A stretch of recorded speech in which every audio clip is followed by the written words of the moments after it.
S-Class yang kubeli ini semakin menunjukkan kondisi kesehatannya yang nggak baik-baik saja.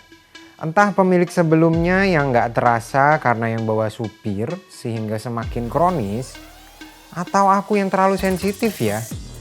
Yang pasti aku semakin yakin ia dijual karena sudah berumur dan mulai bermasalah. Tapi bukankah S-Class presiden pun juga pernah mogok di tengah jalan? Transmisi 7229 ini memang sudah berumur. Yang lebih mengejutkan, ternyata mobil ini pernah dicoba untuk diperbaiki transmisinya. Aku mengetahuinya bahwa mobil ini pernah dicoba diperbaiki sejak valve bloknya dibongkar. Part-part kecil di dalam valve body ada yang tidak lengkap. Valve plastik kecil dalam valve body ada hilang satu. Lever valve body waktu dibongkar juga ada bekas patah. Oli di valve body juga sangat banyak residunya. Pembersihan valve body juga nggak memberi perubahan berarti. Gigi 2 pindah ke gigi 3 masih juga terasa nggak smooth. Ternyata masalah transmisi ini lebih rumit daripada yang aku perkirakan. Sekarang tinggal menunggu keputusanku apa yang akan aku lakukan dengan transmisi matic mobil ini.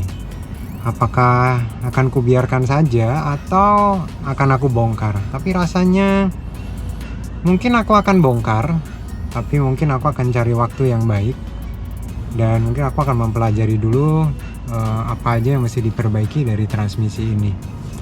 Memang gigi 2 ke gigi 3 masih bisa ditoleransi, tapi itu cukup mengganggu kenyamananku dan rasanya gatel aja ya kalau ada masalah yang nggak diselesaikan, padahal kita udah tahu nih ini ada masalah. Dengan adanya scanner, aku bisa menguji berkali-kali masalah yang muncul, yaitu dengan membersihkan semua fault yang muncul dan menunggu apakah fault tersebut muncul lagi. Baru aku bisa menganalisa masalahnya lebih mendalam. Hal ini aku lakukan dengan masalah check engine dengan kode P0171 dan P0174. Dan betul, pengujian ini menunjukkan hasilnya. Ada vakum yang bocor dan malah aku menemukan masalah baru lagi. Tumble flap bermasalah. Oh, ini tidak menyenangkan. Tumble flap adalah mekanisme pembukaan bilah-bilah untuk memutar volume udara dan mengarahkan udara di dalam intake. Singkatnya, dengan udara yang terarah dan menyesuaikan kebutuhan putaran mesin, membuat pembakaran menjadi lebih optimal, sehingga tenaga yang dihasilkan selalu seimbang, baik saat putaran rendah atau waktu putaran tinggi. Tumble flap terdiri dari 3 katup yang beroperasi, menarik beberapa tuas yang berhubungan dengan bilah-bilah di dalam intake. Ia digerakkan oleh udara vakum yang diatur oleh ECU. Bilah di dalam intake ada 2 buah, di kanan dan di kiri, karena ini mesin dengan konfigurasi V. Intake ini bisa bergerak karena ditarik oleh 2 tiang mekanis yang berhubungan dengan lengan plastik segitiga yang memiliki 3 joint. Semoga kalian gak pusing dengan penjelasan ini. Masalahnya, sebagian besar part tumble flap ini terbuat dari plastik, termasuk segitiga dengan 3 jointnya yang terletak di atas mesin. Nasibnya memang gak jauh-jauh dari ecu panggang, atau boleh kita sebut ini tumble flap panggang. Jadi tumble flap letaknya ada di bawah ini. Itu tuasnya. Itu tuasnya menuju ke tumble flapnya di bawah situ. Terus tuasnya menuju ke samping sini, mungkin nggak kelihatan. Nah, tumble flap ini kita bisa ceknya juga dari sini. Nah, ini yang bergerak-gerak ini tumble flap. Coba kalian lihat waktu tuasnya ini saya dorong lebih dalam. Segitiga tengahnya sih bergerak, tapi tiang dari tumble flapnya nggak naik turun, padahal itu sangat berkaitan. Nah, itu yang saya tunjuk pakai sedotan putih itu. Ya, tiang itu seharusnya Dia naik turun ketika segitiganya atau tuasnya saya dorong. Mungkin bisa aja patah atau lepas. Tapi kemungkinan besar sih patah. Aku jadi mengira-ngira apakah masalah tumble flap yang muncul di scan itu berkaitan dengan error yang muncul dengan kode P0171 dan P0174. Jadi sebelum pusing mencari-cari kebocoran, aku perbaiki saja yang sudah pasti rusak dan kelihatan di mata. Mari kita bongkar tumble flapnya. Pembongkaran dimulai dari melepas cover mesin.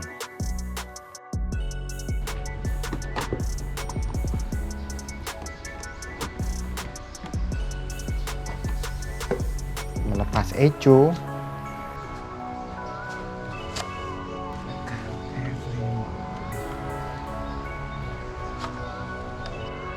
Itu Nero apa Lini? Ini diangkat.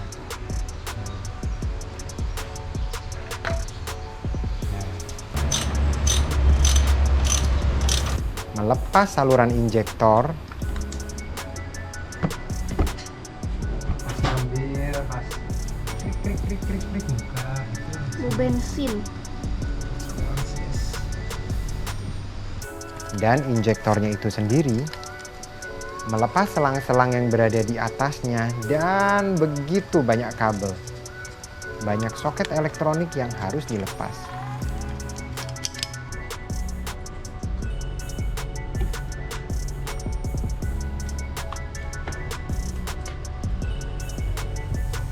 Di sini aku menemukan ternyata ada selang yang sudah getas. Aduh, selang vakum yang udah keras ini sobek. Cukup menyebalkan ketika niatnya memperbaiki, malah menambah masalah yang baru. Ini bisa jadi masalah baru dan pasti muncul di cek engine berikutnya.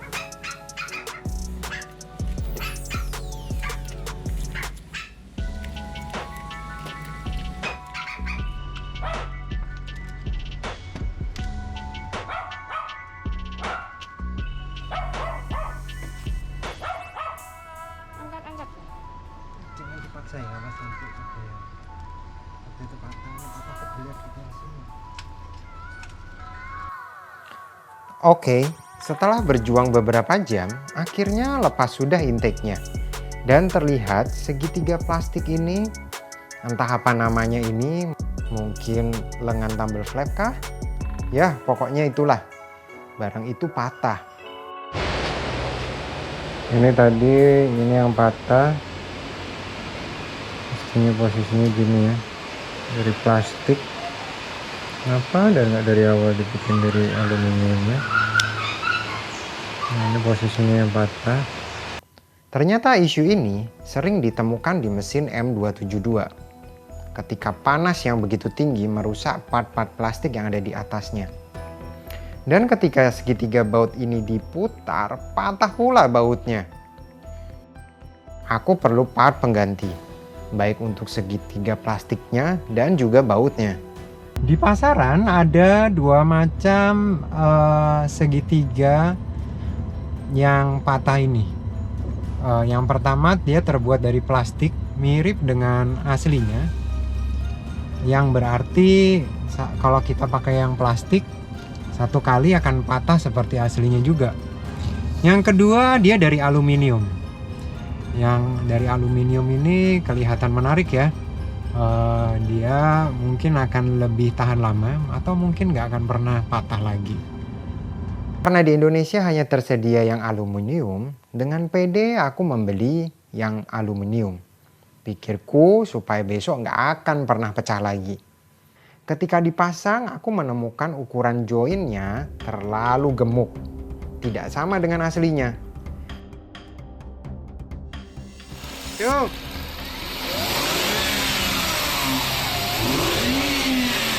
Tuas-tuas yang seharusnya bergerak ini malah nggak gerak. Aduh, spare partnya payah. Join yang terlalu besar ini membuat tiang-tiang yang berhubungan dengan joinnya menjadi sesak dan seret. Ia tidak bisa bergerak dengan bebas. Sambungan join plastik juga bisa jadi rusak karena bola joinnya yang kebesaran. Karena nggak ada pilihan untuk darurat, mau nggak mau aku harus membongkar lagi dan menyambung sementara segitiga bekasnya dengan lem sambil menunggu part segitiga plastik yang aku pesan tiba di Indonesia. Intake aku rakit ulang dan aku pasang lagi ke mobil.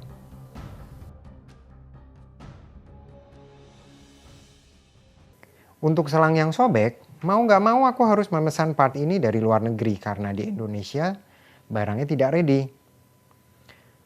Selang ini adalah selang penghubung PCV camshaft kiri ke throttle body.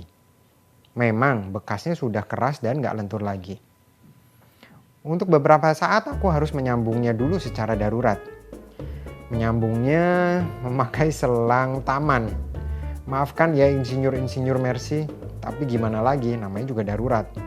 Setelah pesanan selang ini tiba, pasti akan aku ganti. Oke, jadi ini selang yang lama, jadi sudah sempat saya perbaiki. Cuma ya mungkin belum sempurna. Dan memang lebih baik sih diganti baru ya kalau yang begini-begini ya. Nah, memang udah keras, lihat nih.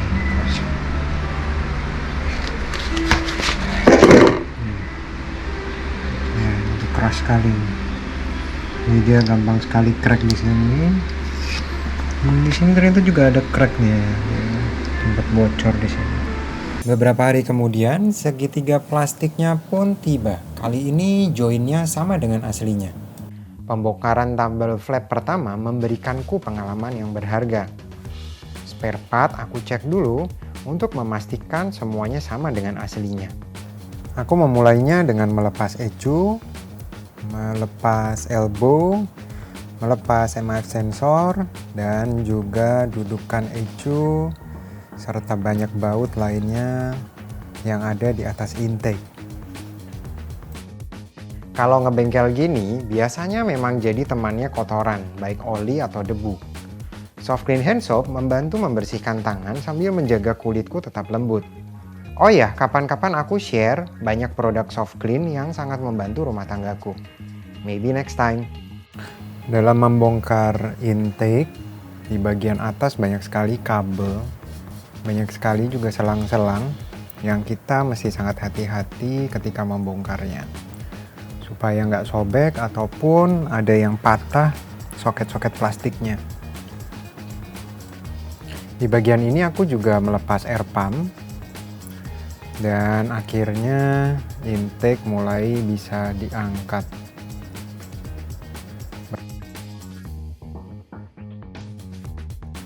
Sebelum pemasangan kembali, tidak lupa aku harus membersihkan lubang-lubang yang ada di silinder head. Supaya ketika penyambungan nanti nggak ada kebocoran udara melalui sambungan itu. Bekas-bekas lem sebelumnya juga harus dibersihkan. Mumpung terbuka, aku sekalian menyemprotkan injektor cleaner ke setiap valve yang terbuka karena mumpung kelihatan intake dilem ulang sebelum dipasang gasketnya.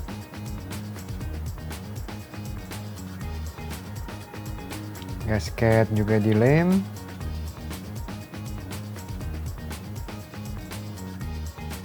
Dan nggak lupa dikasih kabel tie supaya nanti nggak jatuh waktu pemasangan.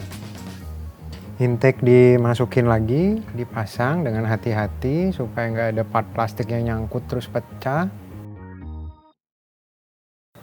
Banyak banget ya kabel-kabel, selang, baut-baut dipasang.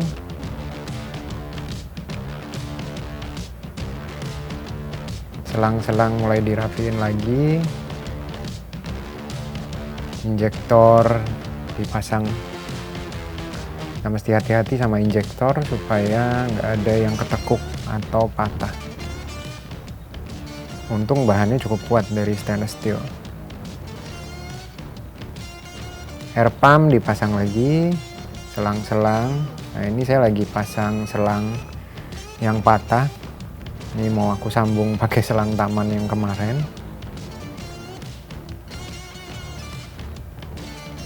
Sambil nunggu spare partnya datang lagi. Dikasih lem. Di kabel tie supaya nggak lepas. Nah, dudukan ecu. Ini ada baut yang jatuh. Aku mesti cari dulu nih. Yup, dijepit. Terus diangkat.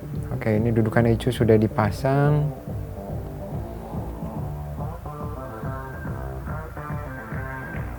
Gantungan mesin dipasang, ada 2 di kanan dan di kiri. Yang ini di sisi satunya dipasang.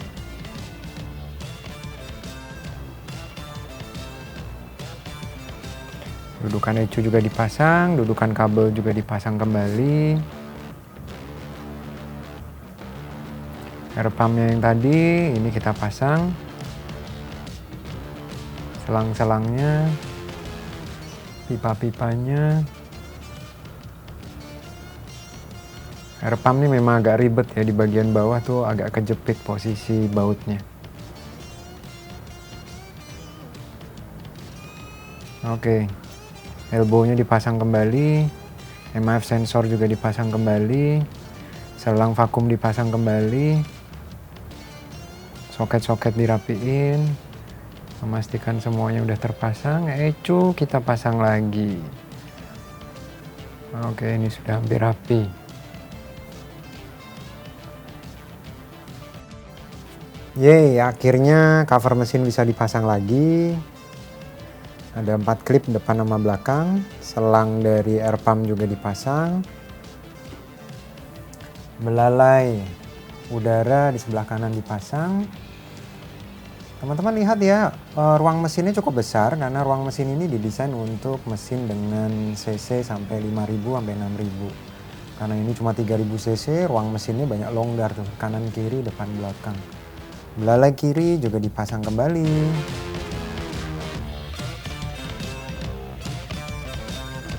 Cover depan juga dipasang.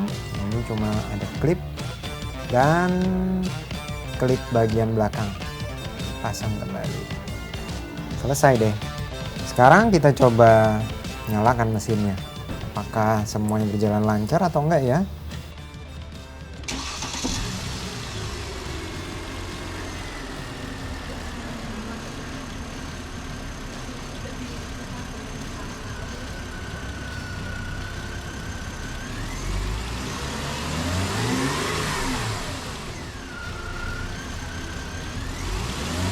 Kali kedua ini pembongkaran menjadi lebih cepat. Dan masalah tumble flap pun selesai.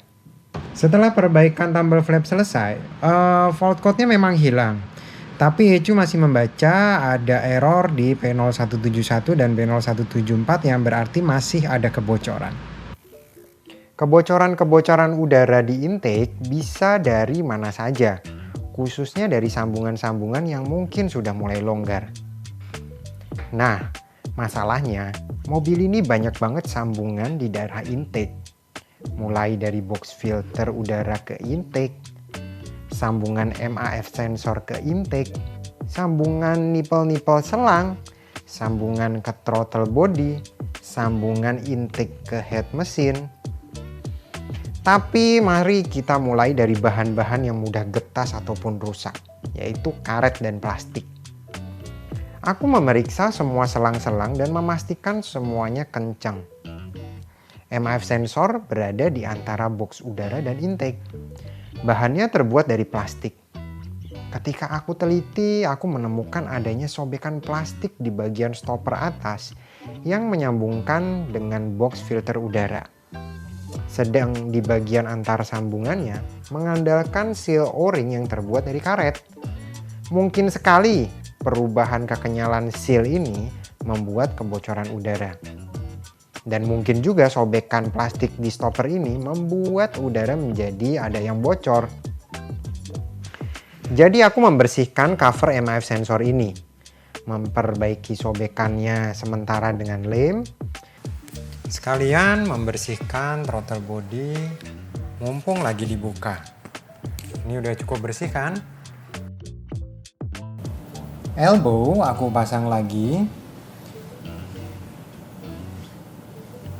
Dan selang ke PCV aku juga pasang. MIF sensor yang sudah dilem, itu yang berwarna putih, itu bekas lemnya. Aku pasang lagi, memastikan semuanya juga rapat.